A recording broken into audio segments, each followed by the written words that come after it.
Dalawang pasahero ang patay matapos tumaob ang sinasakyan nilang jeepney sa Quezon City. Ang driver mahaharap sa patong-patong na kaso. Magbabalita si Mobile Journal Amy Atienza.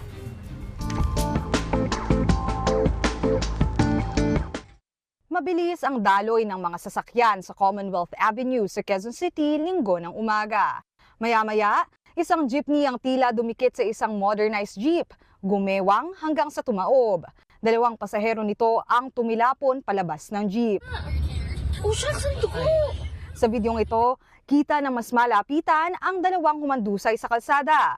Ayon sa driver ng nadamay na kotse, pinusinahan pa raw niya ang jeep nang makita niyang dumidikit ito sa kanya.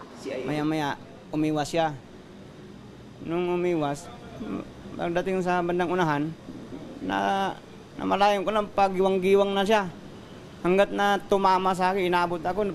Hindi bababa sa 16 ang nasugatan. Isa sa kanila, nagtamo ng pasa at sugat sa ulo na kinailangan pang tahiin.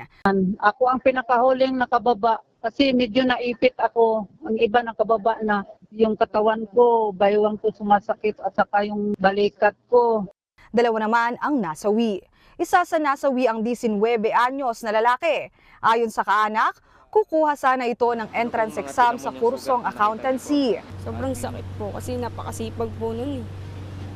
Sipag mag-aral. Hindi na muna nagpaunlak ng panayam ang driver ng tumaob na jeep.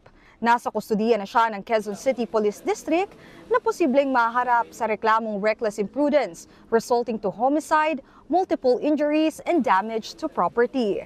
Sinuspinde na ng LTO ng 70 araw ang kanyang driver's license. Pinatawag na rin siya ng LTO at ang may-ari ng jeep para sa gagawing investigasyon.